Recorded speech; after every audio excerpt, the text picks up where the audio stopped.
What's up guys and welcome back to Moaning. If you guys are new here, then what is up? My name is Erica. Hey, how you doing? If you're into the history of the ancient Greeks and the Romans, maybe you're just into the mythology and maybe you just want to see about Aeneas' wanderings through basically the whole Mediterranean, well then this is not only the video for you, this is also the channel for you. You guys are going to want to hit that subscribe button and the bell icon so you know every single time I post in the future. But on topic of today's video, and as you can see from the title, we're going to be discussing book 3 of the Aeneid. If I could summarize book 3 into one sentence, it would be that Aeneas is wandering, trying to find a new Troy and failing. Literally this whole book is just Aeneas failing to find the new future site of where the Trojans are going to prosper and they're going to exist in all of this. So we have a lot of stops on this journey. Now I have to say that I'm going to be summarizing the absolute shit out of this episode, and that is because there are lots of things that you don't really need to know in order for the story to make sense. And as I said last time, you know, we have like Aeneas just retelling what he's done. So the whole point of book 3 is that it's more so an Odyssey book, right? It's more so, and when I say Odyssey book, I don't mean like it's a homecoming book. I mean that like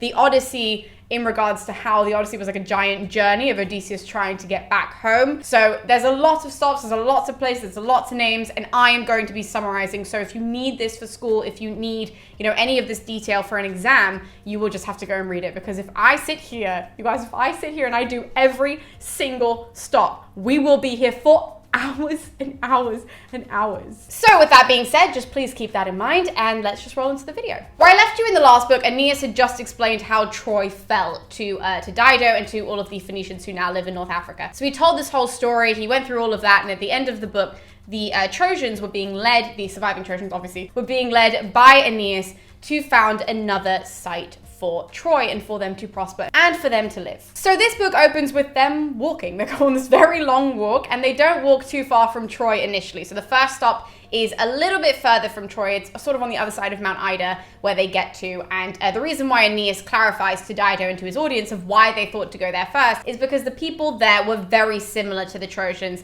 They had the same gods, they had the same lifestyle, and so he thought that would be a better place for them to just initially settle. But unfortunately, when they get there, they start, you know, setting up the walls. Aeneas starts doing all of these, you know, performing all of these rites to the gods and everything. And there was sort of like a little foresty area near where they were. So he walks off after just doing these sacrifices, and he starts to pull up some plants in the, like among the trees and everything, pulls up these plants. And the first plant he pulls up really weirdly starts dripping blood. And he's a bit like, that's not normal. So he tries again. Second plant does the same thing. Tries the third plant, and now he is spooked because he's like, plants shouldn't be bleeding anyways, let alone when I pick them. What does this mean? As he's panicking, he hears this ghostly voice basically pop up from the ground. There's like a little bit of a mound, and the voice comes from there. And it turns out to be this guy called Polydorus, who was a Trojan, who, very long story short, Priam had sent to, you know, bring gold to some other king so they would side with the Trojans. And that didn't go well because the guy ended up killing Polydorus, taking the gold and then siding with the Greeks, right? That's a very, very summarized version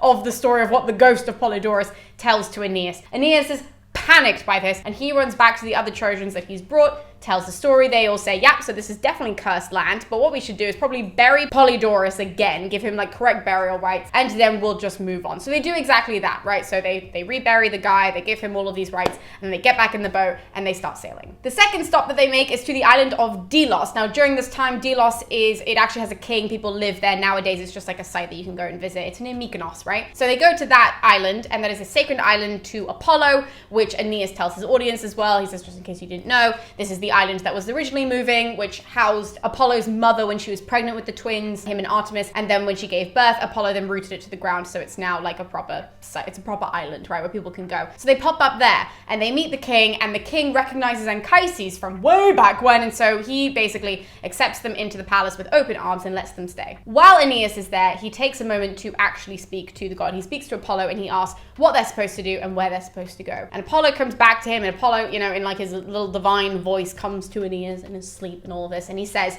that where they're supposed to go is where the Trojan race actually came from, that where their founder came from when he moved from his original place of settling, he moved to Troy, and he then built Troy the city. They're supposed to go there. So when Aeneas wakes up, they all discuss it, like him and the other Trojans discuss, you know, where it was, and they realize that the guy that they can remember at least, one of the founders of Troy is from Crete. So they're like, oh, we're supposed to go to Crete, amazing. So when they go down to Crete, they start building a town down in Crete, and then all of a sudden a plague hits them and everybody starts dying. And Aeneas is like, what is happening? I thought you said we were supposed to come to the land of our predecessor, the person who found Troy. We're here and now we're dying? And Chryses, his dad, is also spooked by this, and so he says we should probably retrace our steps to go back to Delos to find out what Apollo actually meant. So that's what they do. He goes to speak to Apollo again. Aeneas goes to speak to Apollo. Is like, okay, so you did listen to me. You did hear that I said the whole founder thing, but there were 2 founders of Troy and you went to the wrong one. So you are not supposed to go to Crete because that is Jupiter's island. He is not going to be happy. Of course he wasn't happy that you guys were there. There were already peoples there, you know, like remember Idomeneus and all those people. They're fine. They don't need you there. It's the other founder who's from Italy. You're supposed to go there. He also explains now that the reason why the Italians are called the Italians is because there was a king at one point called Italus, and so that's where they took their name from. But he says, yeah, that's the plot of land that I meant for you guys to go to. And then Aeneas wakes up and he's like, oh, we were wrong. So again, they get up, they go into the boat because now they know where they're supposed to be going. And the first place that they stop off is actually where the Harpies live. The Harpies are these terrifying mythological monsters. The men rock up there. The Harpies are just tormenting them, and all the men are just like, what the are we supposed to do now? And in fact, one of the Harpies has this moment of realizing who Aeneas is and is like, I'm going to tell you the story that actually Jupiter told to Apollo, who told to me. So I'm going to tell you that this is what I hear, that yes, you're destined for great things and you're supposed to go on to found this whole new race and bring all the Trojans with you and the household gods. But it's not going to be done without a ton of hardships, okay? So there's gonna be a whole famine that hits you. It's gonna be rough if all of your men survive. This, that, and the other is gonna happen. She basically tells him this terrible fate that Aeneas is going to have to endure, and Aeneas is terrified. He's like, that is everything that I have to do on this journey? No one told me that! Naturally, he's terrified, repeats it to all of the other Trojans. His dad and Chryses is like, right, that's like definitely our cue to go. And so they get back in the boat, and then they start sailing again. And there's like a list of all these islands that they cross, like Zakynthus and Ithaca, and islands that you would all be familiar with. Again, there's just like a lot of moving and a lot of place names and a lot of hero names, because it's all like, well, who are these places famous for and all of this. That's why I'm sort of really making this quite a quick video, because we'll be here for a while. So they pass all these really famous islands. They end up in Actium, and this is where they hold these Trojan games. They do that really to celebrate their, you know, safe passage. They celebrated that they made it that far, that they've all survived. So they have like wrestling competitions and all of this sort of stuff, you know. It's like, woo, it's great. In fact, it's so great that they stay there for a year, that they literally stay in this one spot where they're like, you know what, I'm pretty happy here, that's fine. Even though they know that that's not where they're supposed to settle. And so when they realize the time has come for them to leave, Aeneas does this really famous thing where he takes a shield, a bronze shield, and he nails it to the door of this temple. And he writes in this inscription that Aeneas dedicates this shield, which was taken from like the super tough Greeks during the war and all of this. So they just have like this little landmark there, and they get back in the boat and they start sailing again. The next place they stop is the most important place that they stop on this journey, right? So when they stop next, it's actually on the mainland of Greece, but it's in line with where Corfu is. And when they arrive there, there's first of all like no peoples when they first arrive, and they sort of, you know, they moor the ship, they kind of get comfortable, they start walking inland, and then all of a sudden they start seeing these very familiar faces of people that they definitely know. First person that Aeneas sets eyes on is actually Andromache. So Andromache was Hector's wife, and she now appears in front of Aeneas, and both of them are kind of a bit like, what the fuck is going on? To the point where Andromache runs towards him and thinks that she's seeing his shade, thinks that she's seeing a dead Aeneas, and so asks how Hector is, asks how her husband is, asks if he's okay, and Aeneas has to be like, no, I'm alive, I have no idea how Hector is, because like I'm real, you can definitely, you know, like touch me, let's click, all of this sort of stuff, I'm real, Andromache, I'm alive. He asks Andromache what the fate was for all of the people who left Troy, who were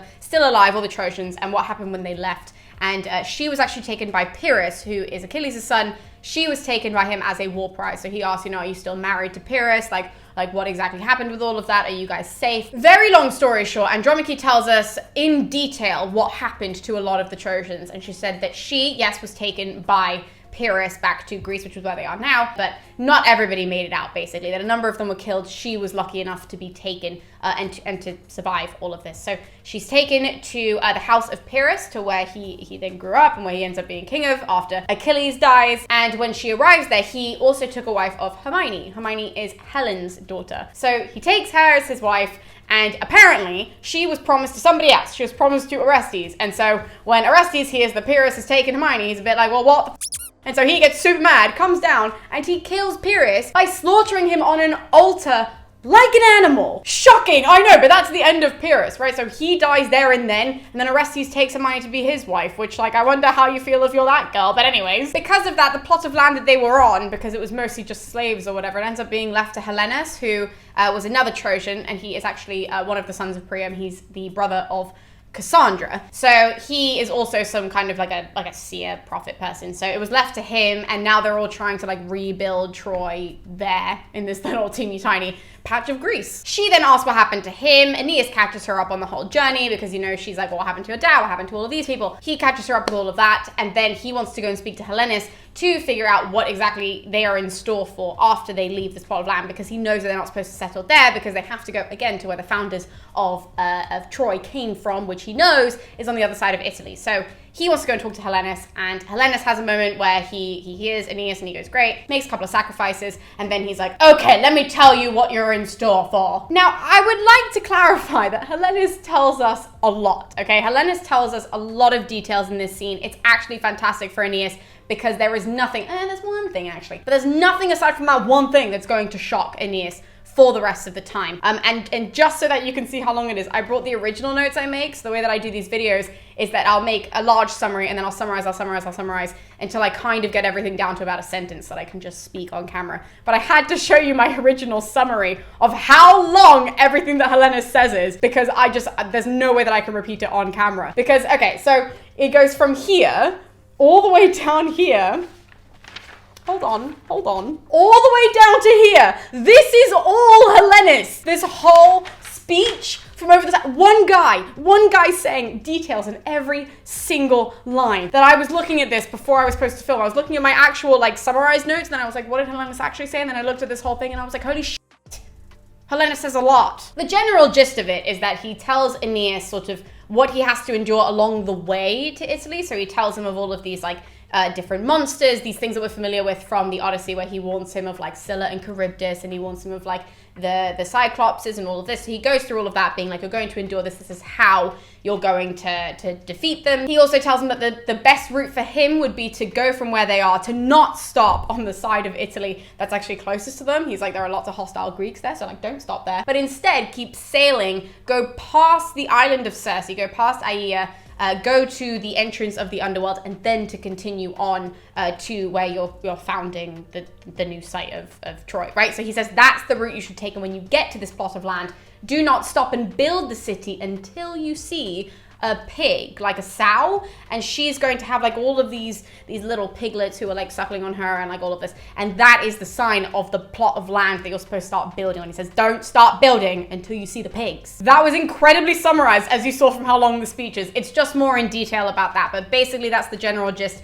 Aeneas says cheers, Helenus says no problem, and that's that. Whilst this is also happening, then Apollo speaks to Anchises and tells him that they have to like set sail like yesterday to start moving, and to again not like settle on this little part of Italy that's closest to them. He's like, again, that's dangerous. But you as the father, you are the person who has been blessed by the gods. You know, you had a kid with Venus. I mean, come on. So because of that, you know, you're now the leader, and you should help everybody set sail right now. So Aeneas and Anchises, they start taking presents from Andromache, who gives them a bunch of little like trinkets from Troy, basically, and it's like, these are all the things that Pyrrhus brought over, and we're gonna give them to you to bring back to the new site of Troy. She has a moment as well where she like remembers her son, and it's really sad. So if you want to read something that's gonna make you cry, is when Andromache's speaking about her son that was killed, and how she's like, I still remember his eyes, and you're like, no! Everyone cries. Aeneas cries in this scene, Anchises is crying, Andromache is crying, you're crying. It's a part of that you should definitely read. But then basically they all get back on the boat, and then they start sailing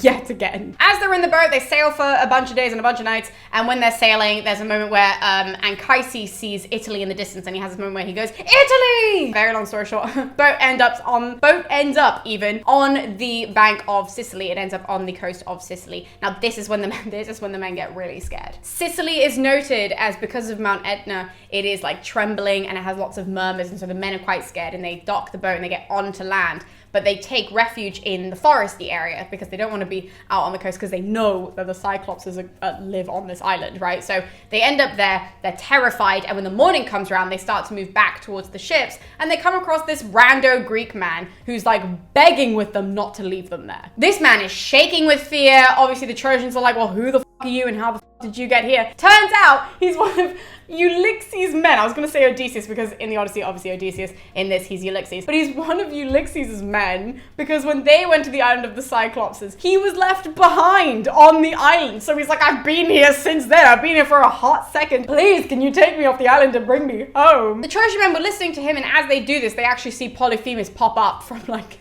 the hills. That Polyphemus comes out of his cave, and all of his sheep start running around. Everyone is scared shitless that Aeneas is just like, just get in the boat, just get in, we're gonna leave, we'll take you home, just shut up, just stop talking, it's not the time. So very long story short, they end up sort of sailing around for this guy to try and bring him back to a land that he's at least familiar with.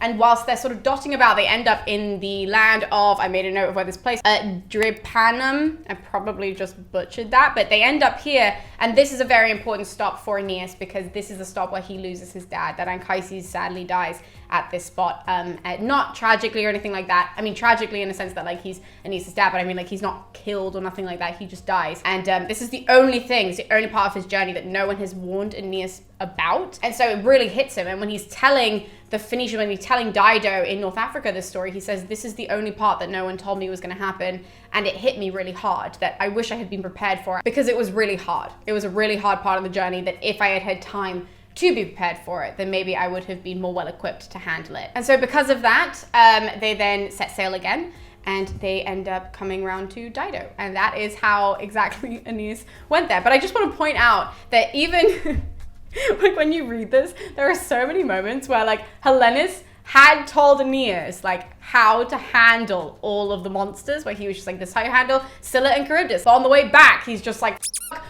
all of the monsters, I'm not handling that. Like, he's very different to what Odysseus was like in the Odyssey, to what Ulysses in Roman mythology was like, because Odysseus and Ulysses, either counterpart, they go headfirst into problems and they have to, you know, figure out the issues as they come up, because they hit every single sea monster you could possibly fucking imagine, and they hit every single problem any sailor could imagine. Whereas Aeneas just goes, oh, I know that that's the route to this thing. I don't want to handle that today, so I'm just not going to. Like literally he just avoids all of them, which doesn't make for as good of a story, which is why I did summarize the absolute out of this book, because had he stopped, had he had to handle all of those things, I would have spent more time on each and every stop to make sure that you guys understood, to make sure that everybody knew of this like epic journey. It's not that epic because he's just in the boat most of the time, and they get off to sleep and they come back on the boat, and they get off and they come back on whatever. Like, it's very much a standard journey. So if you need any of those details though, please read the book, because obviously Aeneas does go into more detail when he's telling the Phoenicians, when he's telling Dido, because he wants to make himself seem